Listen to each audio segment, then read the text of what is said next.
আসসালামু আলাইকুম প্রিয় দর্শক, ভয়েস অফ আমার দেশে আপনাদের সবাইকে স্বাগতম।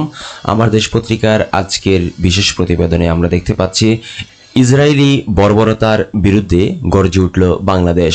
গাজায় ইসরায়েলি আগ্রাসনের বিরুদ্ধে শুক্রবার জুমার নামাজের পর বায়তুল মোকাররম মসজিদ প্রাঙ্গণে মুসল্লিদের বিক্ষোভ। ফিলিস্তিনের গাজায় ইসরায়েলি বর্বরতার বিরুদ্ধে গর্জে উঠেছে গোটা বাংলাদেশ। গাজায় নিরীহ মুসলমানদের উপর ইসরায়েলের নৃশংস হত্যাকাণ্ডের প্রতিবাদে রাজধানীসহ দেশের প্রত্যন্ত অঞ্চল ছিল প্রতিবাদী কর্মসূচি। বিভিন্ন ইসলামী দল ও সংগঠনের পাশাপাশি অন্যরাও এই প্রতিবাদে অংশ নেয়। গতকাল শুক্রবার রাজধানীতে বিক্ষোভ সমাবেশ করে হেফাজতে ইসলাম, খেলাফত মজলিস সহ বিভিন্ন সংগঠন। একই ইস্যুতে দেশের বিভিন্ন এলাকায় বিক্ষোভ করেছে হেফাজতে ইসলাম ও ইসলামী ছাত্র শিবিরের নেতাকর্মী সহ ধর্মপ্রাণ মুসল্লিরা। শুক্রবার জুমার নামাজের পর এসব কর্মসূচি ঘিরে স্লোগানে উত্তাল হয়ে ওঠে রাজধানীর বায়তুল মোকাররম সহ দেশের বিভিন্ন এলাকা। এই সময় ইসরায়েলের বিরুদ্ধে আন্তর্জাতিকভাবে নিষেধাজ্ঞা আরোপের জন্য জাতিসংঘ, ওআইসি সহ মুসলিম বিশ্বকে এগিয়ে আসার আহ্বান জানানো হয়। এই বিষয়ে বাংলাদেশ সরকারের পক্ষ থেকেও অগ্রণী ভূমিকা রাখার আহ্বান জানান বক্তারা। এদিকে ইসরায়েল বিরোধী এই কর্মসূচি ঘিরে জাতীয় মসজিদ বায়তুল মোকাররম এলাকা কড়া নিরাপত্তা ব্যবস্থা গড়ে তোলে সেনাবাহিনী ও পুলিশ। দর্শক, আমার দেশের পত্রিকার দ্বিতীয় আরও একটি বিশেষ প্রতিবেদনে আমরা দেখতে পাচ্ছি আর্থিক খাত এখনও আওয়ামী লীগের সুবিধাভোগী আমলাদের নিয়ন্ত্রণে, নিয়োগ ও পদোন্নতিতে গুরুত্বপূর্ণ ভূমিকায়। হাসিনার নিয়োগ পাওয়া অর্থ সচিব পদে স্বপদে বহাল। অভিজ্ঞতার দোহাই দিয়ে আওয়ামী প্রশাসনকে রাখার যৌক্তিকতা নেই। ছাত্র জনতার অভ্যুত্থান, ফ্যাসিস্ট শেখ হাসিনা পালিয়ে গেলেও তার অনুগতরা এখনও নিয়ন্ত্রণ করছে দেশের আর্থিক খাত। এসালাম, সালমান এফ রহমান সহ মুষ্টিমেয় কিছু ব্যক্তি ও গোষ্ঠীর হাতে আর্থিক খাতকে তুলে দিয়ে দেশে চোরতন্ত্র ও লুটপাটতন্ত্র কায়েমে সহায়তা করেছিল। তারাই প্রশাসন সহ আর্থিক প্রতিষ্ঠানের শীর্ষ পদে বহাল রয়েছেন। ক্ষমতার পট পরিবর্তনের পরও শেখ হাসিনার বিশ্বস্ত ও অনুগত ওইসব প্রভাবশালী আমলার ক্ষমতার প্রভাব মোটেও কমেনি। বিভিন্ন আর্থিক প্রতিষ্ঠানে নিয়োগ ও পদোন্নতিতে তারা গুরুত্বপূর্ণ ভূমিকা পালন করেছেন। শেখ হাসিনার শাসন আমলে কখনোই পদবঞ্চিত ছিলেন না, বরং পুরস্কার হিসেবে প্রশাসনের শীর্ষ পদ ভাগিয়ে নিয়েছিলেন। তারা এখনও বিভিন্ন আর্থিক প্রতিষ্ঠানের কর্ণধার কিংবা গুরুত্বপূর্ণ পদে নিয়োজিত রয়েছেন। হাজারো ছাত্র জনতার রক্তস্রোতের মাধ্যমে প্রতিষ্ঠিত অন্তর্বর্তী সরকারের আমলে ফ্যাসিস্ট হাসিনার অনুগতদের হাতেই রয়েছে আর্থিক খাতের নিয়ন্ত্রণ। অর্থ মন্ত্রণালয়ের অর্থ বিভাগের সচিব হিসেবে দায়িত্বে আছেন মোহাম্মদ খায়রুজ্জামান মজুমদার। পতিত হাসিনার আমলে 2023 সালের আগস্ট মাসে তাকে অর্থ সচিব হিসেবে নিয়োগ দেওয়া হয়। অর্থাৎ হাসিনার আমলে নিয়োগ পাওয়া অর্থ সচিব এখনও সব পদেই বহাল রয়েছেন। প্রিয় দর্শক, আমার দেশের আরও একটি প্রতিবেদনে আমরা দেখতে পাচ্ছি ডক্টর ইউনূস ও সেনাপ্রধানকে নিয়ে আসিফের ভিডিও ভাইরাল। ডক্টর মোহাম্মদ ইউনূসকে প্রধান উপদেষ্টা করা নিয়ে সেনাপ্রধান জেনারেল ওয়াকারুজ্জামানের আপত্তি ছিল বলে জানিয়েছেন স্থানীয় সরকার, পল্লী উন্নয়ন ও সমবায় মন্ত্রণালয়ের উপদেষ্টা আসিফ মাহমুদ সজীব ভুঁইয়া। জাতীয় নাগরিক পার্টির দক্ষিণাঞ্চলের মুখ্য সংগঠক হাসনাত আবদুল্লাহ গত বৃহস্পতিবার রাতে দেওয়া এক ফেসবুক পোস্টকে ঘিরে রাজনৈতিক অঙ্গনে চলছে নানা আলোচনা। এরই মধ্যেই গতকাল শুক্রবার দুপুরে উপদেষ্টা আসিফ তার ভেরিফাইড ফেসবুক পেজে এই বিষয়ে একটি ভিডিও পোস্ট করেন। তাতে তুলে ধরেন ডক্টর ইউনূসকে নিয়ে সেনাপ্রধানের আপত্তির বিষয়টি। ওই ভিডিওতে জুলাই অভ্যুত্থানের নানা বিষয় নিয়ে কথা বলেছেন জুলাই আন্দোলনের এই অগ্রসৈনিক। ডক্টর ইউনূসকে নিয়ে সেনাপ্রধানের আপত্তিকর বিষয়ে ভিডিওতে উপদেষ্টা আসিফ বলেন, সেনাপ্রধানের দিক থেকে মূল ভেটোটা ছিল অন্তর্বর্তী সরকারের প্রধান উপদেষ্টা হিসেবে ডক্টর মোহাম্মদ ইউনূস কেন, অন্য কেউ না কেন? ডক্টর মোহাম্মদ ইউনূসের নামে মামলা আছে, তিনি একজন দোষী ব্যক্তি। একটা কনভিক্টেড পারসন আসলে কিভাবে দেশের উপদেষ্টা হতে পারে? আওয়ামী লীগ লোকটাকে একেবারেই দেখতে পারছে না। বাংলাদেশের পার্সোনালিটি মেন্টালিটি 30 থেকে 40% মানুষ আওয়ামী লীগ সমর্থন করে। এই 30 থেকে 40% লোকের মতামতের বিরুদ্ধে গিয়ে একটা লোককে প্রধান উপদেষ্টা করা উচিত? সেনাপ্রধান আমাদের লাস্ট বলেছিল, আমি বুকে পাথর চাপা দিয়ে এই সিদ্ধান্তটা মেনে নিচ্ছি। উপদেষ্টা আসিফ আরও বলেন, এটা কোনো কালেকটিভ ডিসিশন ছিল না। ডক্টর ইউনূসকে আমরা প্রধান উপদেষ্টা বানাবো তখন মূলত আমেরিকান এম্বাসির কয়েকজনের সঙ্গে আমার যোগাযোগ হচ্ছিল। এর পাশাপাশি ছাত্রদলের সাবেক এক বড় ভাই আছে শামীম ভাই, উনি মিরপুরে অর্গানাইজার হিসেবে খুব ভালো ভূমিকা পালন করছিল।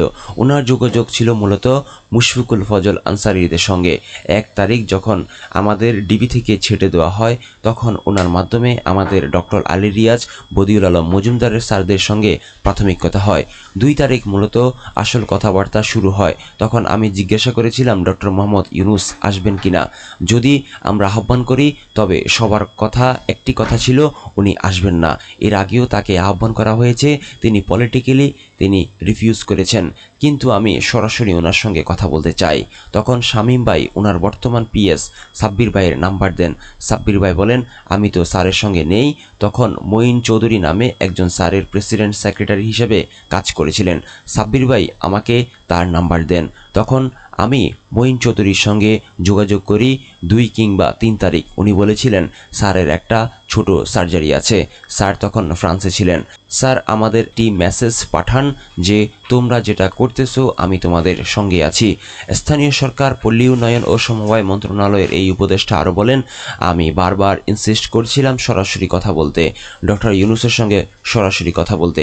সবাই নিরুৎসাহিত করেছিল আদার্স অপশান দেখার জন্য। প্রধান উপদেষ্টা হিসেবে আমি অনেক নাম আসতেছিল, কিন্তু আমার চিন্তাটা ছিল যে আমাদের যে অর্থনৈতিক ভঙ্গুর পরিস্থিতি, তারপর একটা বিশেষ পরিস্থিতিতে সরকার গঠন করলে সেটা জাতীয় আন্তর্জাতিক স্বীকৃতির ব্যাপার আছে। এগুলো ডক্টর মোহাম্মদ ইউনুস ছাড়া আসলে পসিবল হবে না। সেই জায়গা থেকে আমি বারবার কথা বলার চেষ্টা করি। পরে মঈন চৌধুরী স্যারের সঙ্গে কথা বলিয়ে দেন।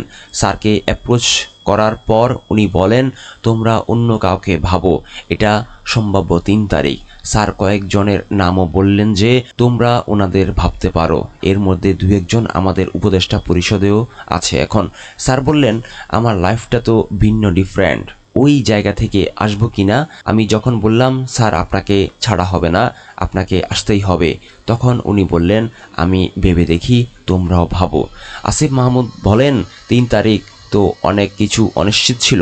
1 দফা শুধু ঘোষণা হয়েছে, কবে পতন হবে এটা আনসার্টেইন ছিল। আমার মনে হয় এটাও ডিসিশন নেওয়ার ক্ষেত্রে সেই সময় বাধা ছিল, কিন্তু আমার মনে হচ্ছিল উনি অস্বীকার করলেও কিছুটা পজিটিভ। আমি নাহিদ ভাই ও মাহফুজ ভাইকে জানিয়ে রাখি যে ওনার সঙ্গে যোগাযোগ হচ্ছে, দেখি এটা কোথায় যায়। দর্শক, আমরা আরো একটি প্রতিবেদনে দেখতে পাচ্ছি ক্যান্টনমেন্ট থেকে আওয়ামী লীগ পুনর্বাসনের প্রস্তাব। ফেসবুক পোস্টে হাসনাত আবদুল্লাহ আওয়ামী লীগকে নির্বাচনে ফিরিয়ে আনার চেষ্টায় বিরুদ্ধে কড়া অবস্থান নিয়েছেন জাতীয় নাগরিক পার্টির নেতা হাসনাত আবদুল্লাহ। তিনি জানিয়েছেন শেখ হাসিনাহীন নতুন আওয়ামী লীগ গঠনের পরিকল্পনা চলছে, যা ভারতের পরিকল্পিত ষড়যন্ত্র। ক্যান্টনমেন্টের চাপ উপেক্ষা করে জনগণের উপর আস্থার কথা জানিয়ে তিনি বলেন আওয়ামী লীগ ফেরানোর চেষ্টা হলে লাশের উপর দিয়েই তা করতে হবে। গতকাল শুক্রবার ভোরে নিজের ভেরিফাইড ফেসবুকে দেওয়া এক পোস্টে কোনো প্রতিক্রিয়ায় আওয়ামী লীগকে পুনর্বাসনের পরিকল্পনা সাজানো হচ্ছে তা তুলে ধরেন তিনি। আওয়ামী লীগকে ফেরানোর এই পরিকল্পনা ভারতের বলেও দাবি করেছেন হাসনাত আবদুল্লাহ। ওই পোস্টে এনসিপির নেতা দাবি করেন সাবের হোসেন চৌধুরী, শিরিন শারমিন, তাপসকে সামনে রেখে আওয়ামী লীগকে ফেরানোর পরিকল্পনা সাজানো হচ্ছে। হাসনাত আবদুল্লাহর ফেসবুক পোস্টটি ছিল হুবহু তুলে ধরা হলো। দর্শক, এই পোস্টটি আপনারা দেখেছেন, আর যদি না দেখে থাকেন আপনারা পরবর্তীতে পড়ে নেবেন। প্রিয় দর্শক, আমরা আরো দেখতে পাচ্ছি আওয়ামী লীগকে 72 ঘন্টার মধ্যে নিষিদ্ধ করুন। চট্টগ্রাম সমাবেশে রাফি।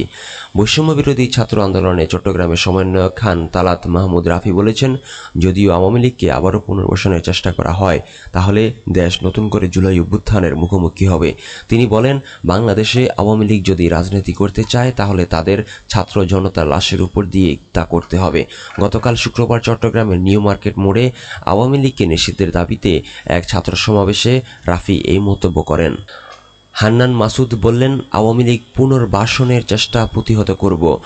জলপাই রং কিংবা ইন্ডিয়া যারাই আওয়ামী লীগকে পুনর্বাসনের চেষ্টা করবে তা জলপাইয়ের মতো প্রতিহত করা হবে বলে মন্তব্য করেছেন জাতীয় নাগরিক পার্টির সিনিয়র যুগ্ম মুখ্য সমন্বয়ক হান্নান মাসুদ।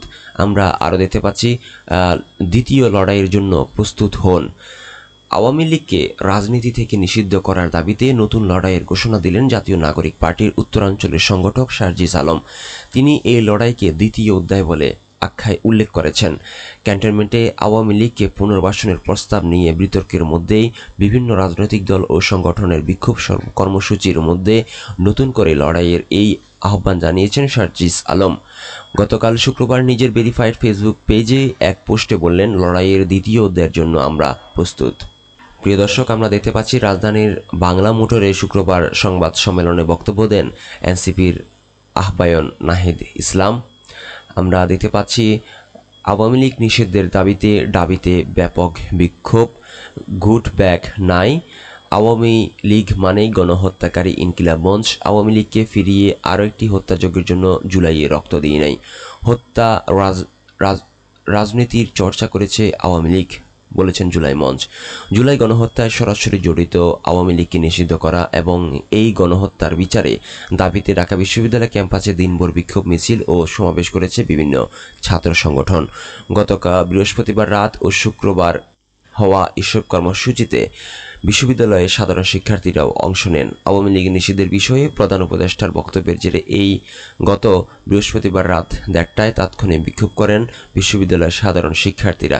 রাত 1টায় ক্যাম্পাসের হলপাড়া থেকে মিছিলটি শুরু হয়ে ক্যাম্পাসে বিভিন্ন সড়ক প্রদক্ষিণ করে রাজু ভাস্কর্যে এসে সংক্ষিপ্ত সমাবেশের মাধ্যমে শেষ হয়। আমরা আরও দেখতে পাচ্ছি রাজনীতিতে হস্তক্ষেপের এখতিয়ার সেনাবাহিনীর নেই, এনসিপির সংবাদ সম্মেলন। গণঅভ্যুত্থানে ক্ষমতাচ্যুত ফ্যাসিবাদী আওয়ামী লীগের নিবন্ধন বাতিল এবং জুলাই হত্যাকাণ্ডের বিচার চলাকালে দলটি রাজনীতির নিষিদ্ধের দাবি জানিয়েছে জাতীয় নাগরিক পার্টি। দলটির আহ্বায়ক নাহিদ ইসলাম বলেছেন, নির্বাচন বা একটি রাজনৈতিক দল কার্যক্রম করতে পারবে কিনা এটি সম্পূর্ণ রাজনৈতিক সিদ্ধান্ত নেওয়ার এখতিয়ার সরকারের ও বিদ্যমান রাজনৈতিক দল এবং জনগণের রয়েছে। সেখানে সেনাবাহিনী বা রাষ্ট্রীয় কোনো প্রতিষ্ঠান ও এ বিষয়ে মন্তব্য, পরিকল্পনা বা সিদ্ধান্ত প্রস্তাবনা দেওয়ার এখতিয়ার নেই।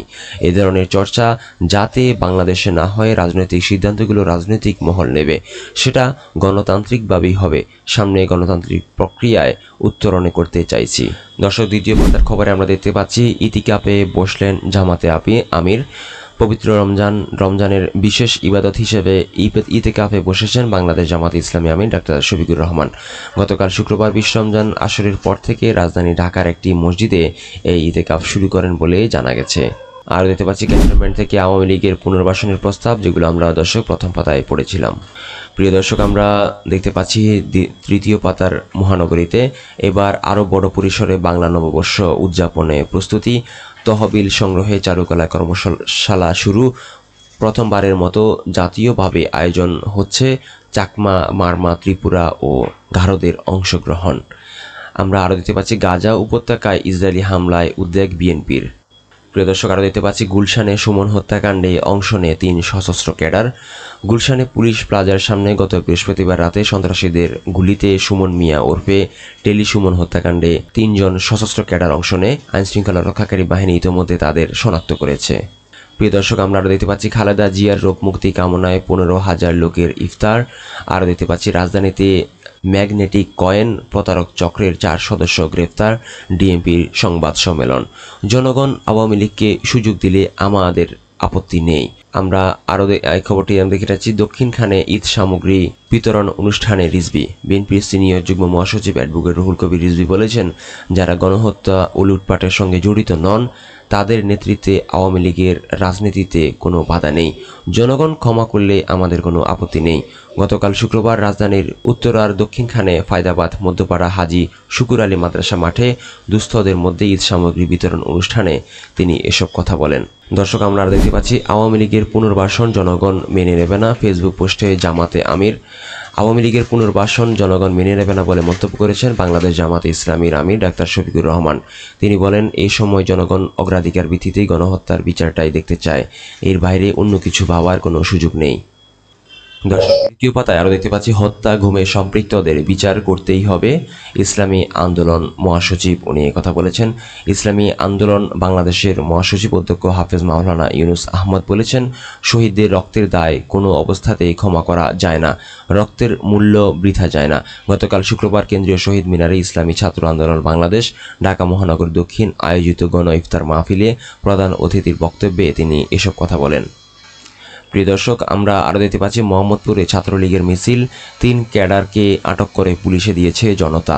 রাজধানীর মোহাম্মদপুর থানা এলাকায় মিছিল করতে গেলে নিষিদ্ধ ছাত্রলীগের 3 ক্যাডারকে গণদোলায় দিয়ে পুলিশে শরবত করেছে স্থানীয় জনতা।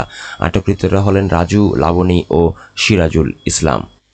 গতকাল শুক্রবার সন্ধ্যার পর লালমাটিয়ার 27 নম্বর সড়কের পাশে মিনাবাজারের সামনে থেকে তাদের ধাওয়া দিয়ে আটক করে বিক্ষুব্ধ জনতা।